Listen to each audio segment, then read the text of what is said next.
오늘 부활하신 예수님은 제 아들에게 내가 한 모든 일들의 증인이 되라고 말씀하십니다.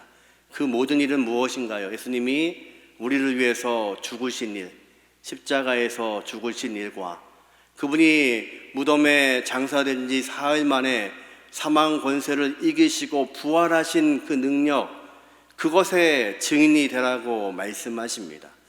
이 증인이라는 헬라어 단어 마르투스는 사실은 이 단어에서 영어 단어 순교자라는 단어가 파생되었습니다. 어떤 것으로 사는 것이 순교자일까요? 두려움에 떨고 있던 제자들, 예수님께서 잡히시는 그 순간에 모두가 도망갔던 제자들, 그리고 예수님의 십자가 밑에는 요한 한 사람만 남아 있었죠. 그도 도망갔다가 그 자리로 돌아왔습니다. 그리고 많은 제자들이 그곳을 지키지 못했고 예수님의 장례에도 참여하지 못했고, 그리고 여전히 두려워하고 있는 그들이 살아나신 주님, 부활하신 주님을 만나고 그분의 말씀을 전하는 증인으로 살았습니다. 그랬더니요, 그들은 순교의 자리까지 갈 수 있었습니다. 순교하려고 산 것이 아니라 예수님의 말씀을 전하기 위해서 이 말씀 부탁받은 대로 증인으로 살았더니 순교자가 되었습니다. 이 아침에, 이 부활의 아침에 저와 여러분이 하나님의 말씀 앞에서 주님의 증인으로 할 수 있는 은혜가 있기를 주님의 이름으로 축원합니다.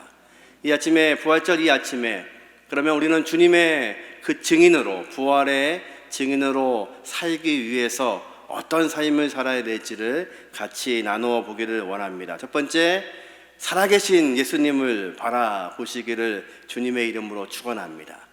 주님은 다시 부활하셨습니다. 믿으십니까? 그분은 지금 우리와 함께하고 계십니다. 그 살아나신 주님과 동행할 수 있는 저와 여러분이 되시기를 주님의 이름으로 축원합니다. 오늘 본문 36절을 먼저 같이 한번 읽어보겠습니다. 같이 읽습니다. 이 말을 할 때에 예수께서 친히 그들 가운데 서서 이르시되 너희에게 평강이 있을지어다 하시니. 아멘.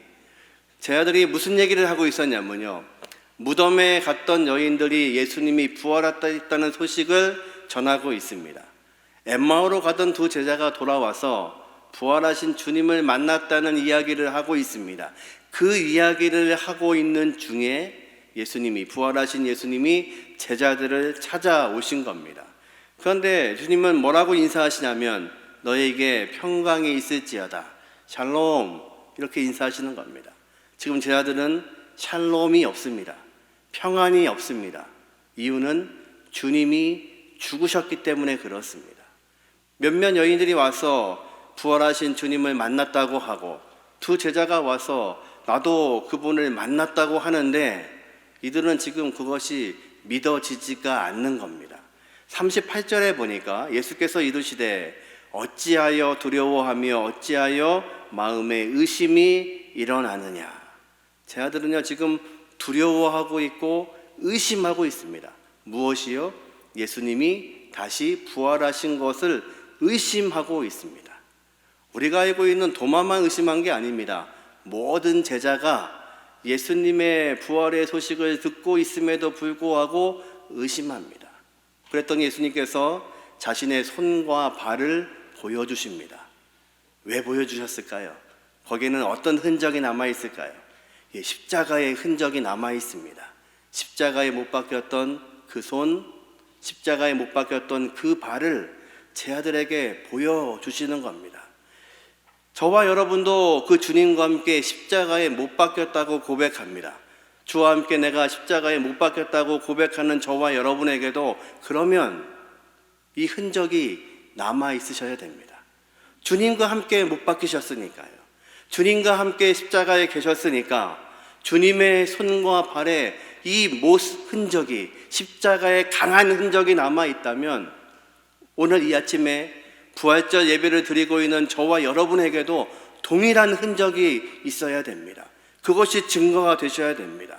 이제 예수님은 제 아들에게 그 손과 발을 보여주고 계십니다. 그런데 놀랍게도요, 제 아들은 여전히 믿지를 못합니다. 41절 말씀 같이 한번 읽어보죠. 그들이 너무 기쁨으로 아직도 믿지 못하고 놀랍게 여길 때에 이르시되 여기 무슨 먹을 것이 있느냐 하시니, 제 아들은 그 손과 발을 보아도 여전히 믿지 못하고 있습니다. 예수님이 당황하셔서 야, 그럼 너네 먹을 게 있냐? 생선 한 토막을 내미니까 주님이 그것을 드십니다. 왜 예수님은 지금 제 아들에게 손과 발을 보여주시고, 예수님이 배고프셨나요? 왜 그 생선 토막을 드시는 걸까요? 믿음이 없는 제 아들에게 당신이 부활하셨음을 보여주고 계시는 겁니다. 어쩌면 이 모습이 저와 여러분의 이 아침의 모습인지 모릅니다. 이제 2년여 만에 교회에 있었던 모든 통제 그리고 인원 제한이 내일부터 풀리게 됩니다.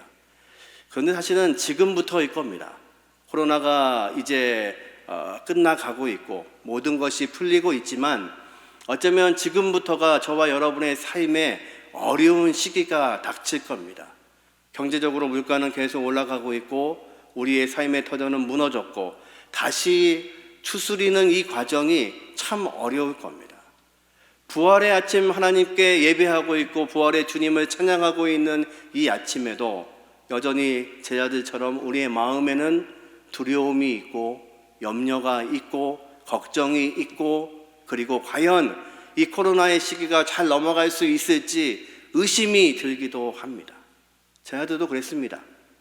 부활하신 주님을 목격하고 있음에도 불구하고, 그분의 손과 발을 보고 있음에도 불구하고, 그분의 옆구리에 난 창자국을 보고 있음에도 불구하고, 내 앞에서 음식을 드시는 주님을 보고 있음에도 불구하고 여전히 우리는 두렵고 염려가 되고 걱정이 됩니다. 주님은 지금 왜 이렇게 손과 발을 펼치시고 음식을 드시는 걸까요? 여전히 의심하고 여전히 두려워하고 여전히 인생의 문제 가운데서 고통스러워하고 있는 우리들, 그래서 믿음이 있다고 말하고 있으나 사실은 이 어려운 시간들 속에서 우리의 믿음은 어디로 간지 알 수가 없고, 부활의 아침 주님을 찬양해야 되는 이 아침에도 불구하고 여전히 산적해 있는 우리의 문제들을 바라보면서 기뻐할 수도 없고 그리고 즐거워할 수도 없는 우리를 향하여서 주님은 오늘도 우리에게 말씀하십니다. 저와 여러분이 믿고 있는 그 주님은 무덤에 계시는 주님이 아니라 다시 부활하셔서 이 시간도 살아 계시는 전능하신 주님이신 것을 믿으시기를 주님의 이름으로 축원합니다. 우리가 믿는 주님이 바로 그분이십니다. 우리가 믿는 그분은 바로 살아계신 주님을 오늘도 우리가 바라보고 있습니다. 여전히 문제는 남아 있습니다. 고난의 십자가를 우리가 같이 한 주간 묵상하면서 주님은 그 십자가에서 7 말씀을 하시지만 그 말씀은 사실 우리의 문제였습니다. 두려워하고 있고 염려하고 있고 인생의 문제 속에서 고민하고 있고 인생의 어려움 속에서 고통당하고 있는 우리의 고백을 주님은 십자가에서 하십니다. 그리고 주님은 말씀하십니다. 내가 다 이루었다고 말씀하십니다. 그 다 이루신 것이 무엇입니까? 우리가 염려하고 있는 것, 우리가 여전히 걱정하고 있는 것, 여전히 이 아침에도 기쁨이 우리에게 없고 샬롬이 없는 우리에게 주님은 이렇게 인사하십니다. 이 아침에도 너희에게 평강이 있을지어다. 평강을 잃어버리고 있는 하나님의 백성들에게, 여전히 주님이 함께 계시고 있음에도 불구하고 두려워하고 있는 그들에게 주님은 오늘도 그렇게 인사하시는 겁니다. 너희에게 평강이 있을지어다. 주님 말씀하신 이 놀라운 평강이 저와 여러분의 은혜가 되시기를 주님의 이름으로 축원합니다. 이제 예수님은 말씀하십니다. 너희가 내 증인이 되어서 너희가 보고 들은 것들을 전하라. 요한 사도는 요한일서 1장 1절에 이렇게 고백하고 있습니다. 같이 한번 읽어보죠. 태초부터 있는 생명의 말씀에 관하여는 우리가 들은 바요, 눈으로 본 바요, 자세히 보고 우리의 손으로 만진 바라. 요한은 뭐라고 고백하냐면 이 모든 것들은 우리가 들은 것이고 눈으로 본 것이고 자세히 보고 우리의 손으로 만진 바라. 지금 주님이 말씀하시고 내 증인이 되라고 말씀하시는 그 모든 것들은 주님께서 이루어 주신 모든 것들을 보고 만지고 경험한 사람들에게 이제 증인되라고 말씀하십니다. 지난 한 주간 십자가의 말씀을 나누면서 그 십자가는 아는 십자가로 그쳐서는 안 된다고 말씀드렸습니다.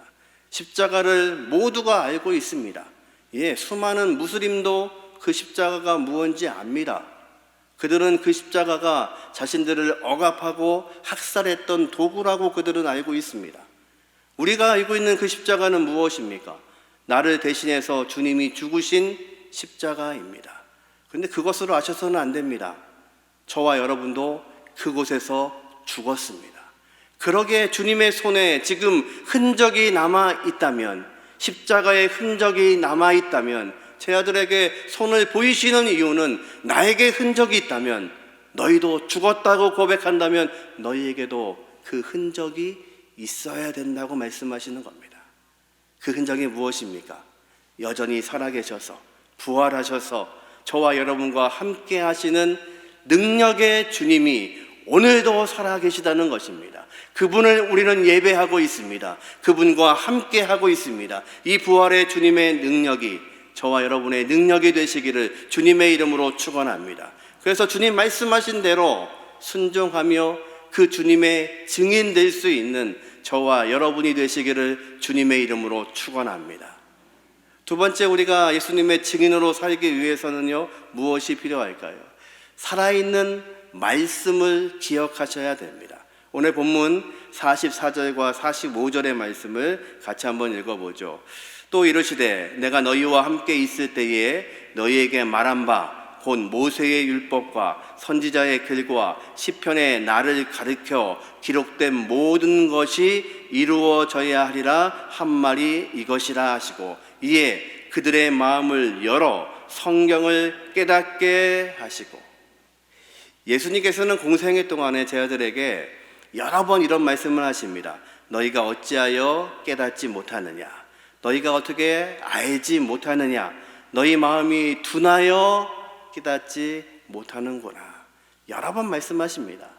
제 아들과 예수님은 3년간 같이 사시면서 주님이 십자가에 지실 것을, 또 십자가에서 죽으실 것을 여러 번 말씀하셨습니다.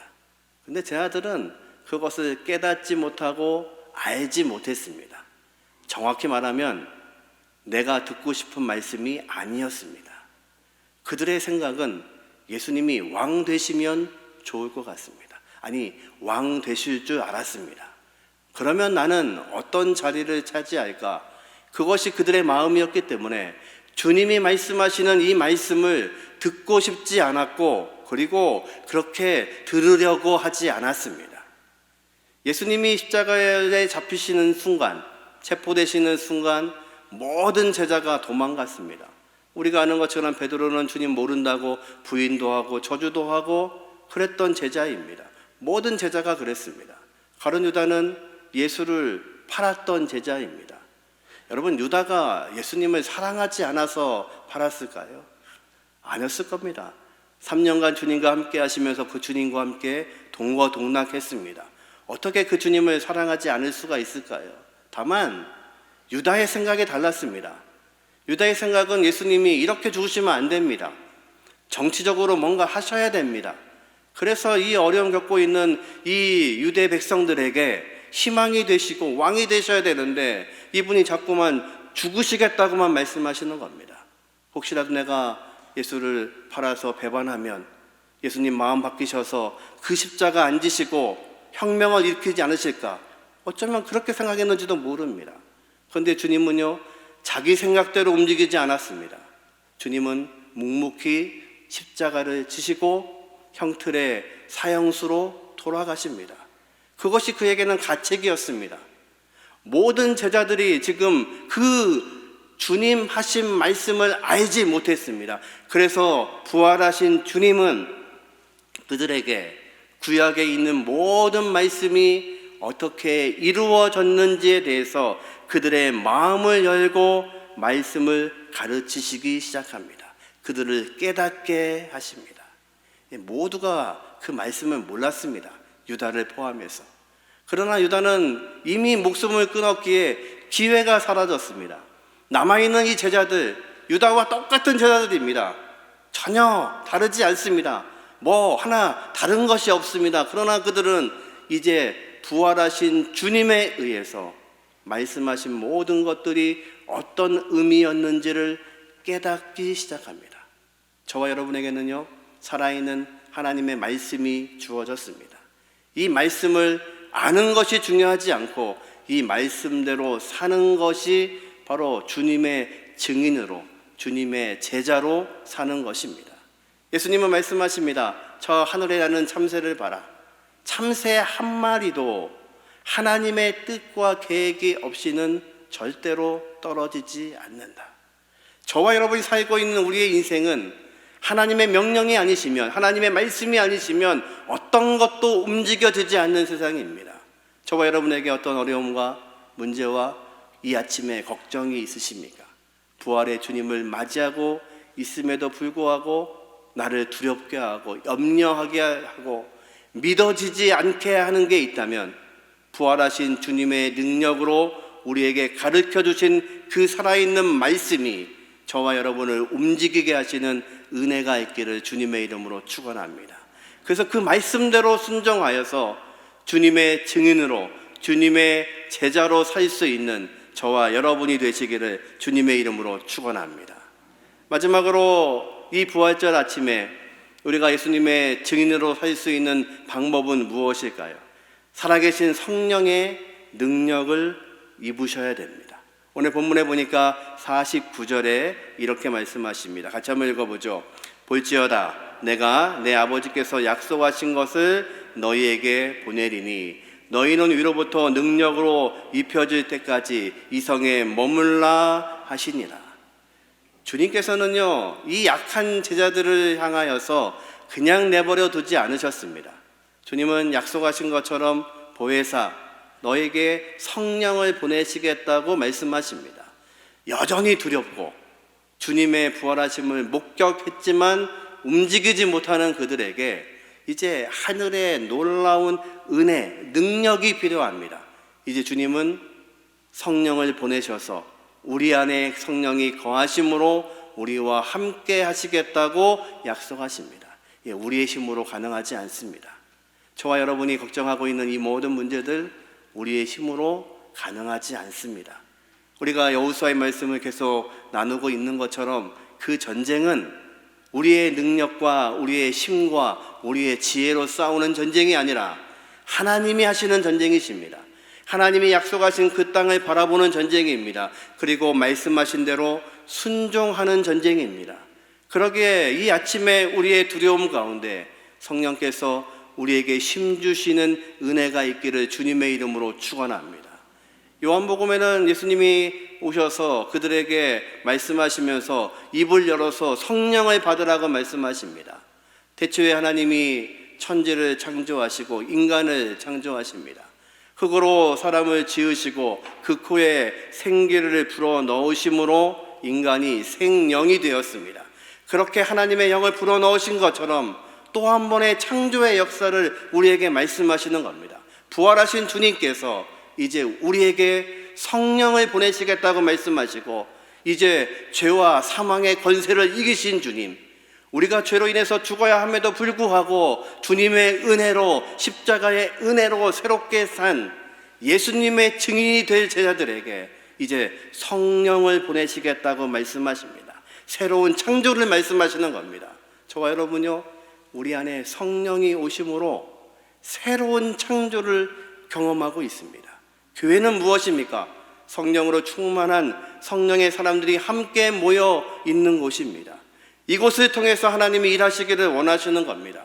부활의 증인 된다는 것은 다른 것이 아닙니다. 내 옆에 있는 사람에게 이 기쁜 소식을 전하려고 가서 예수님의 이야기를 나누는 겁니다. 그랬더니요, 그 사람도 예수를 압니다. 또 다른 곳으로 갑니다.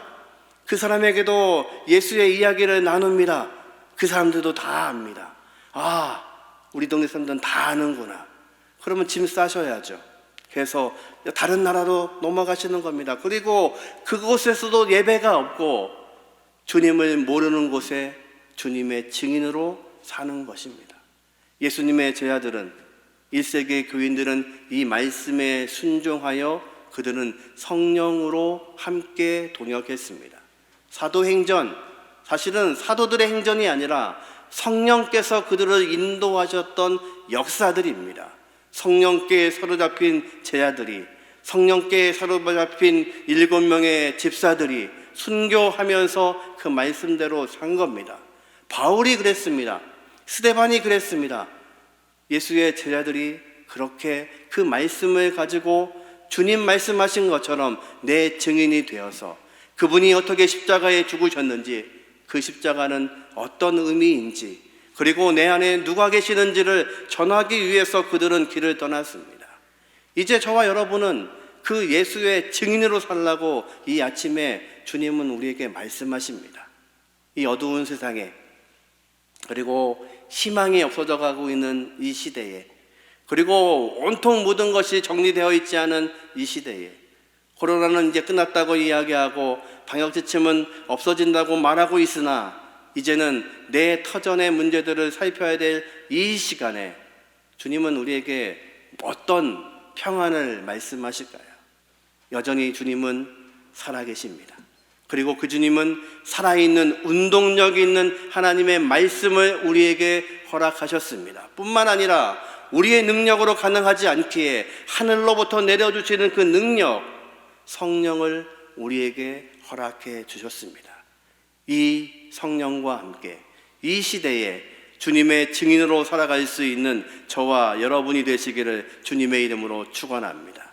요한복음 14장 26절에는 이 성령에 대해서 이렇게 말씀합니다. 같이 한번 읽어보죠. 보혜사 곧 아버지께서 내 이름으로 보내실 성령, 그가 너희에게 모든 것을 가르치시고 내가 너희에게 말한 모든 것을 생각나게 하리라. 아멘.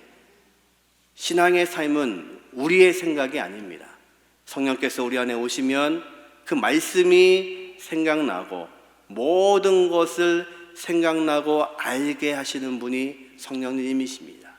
저와 여러분을 인도하시는 그분께서 오늘도 인도하시고 생각나게 하시고 기억나게 하시고 모든 것을 가르치셔서 그 말씀대로 순종하게 하심으로 부활의 능력이 저와 여러분의 능력 되게 하시는 이 아침이 되시기를 주님의 이름으로 축원합니다.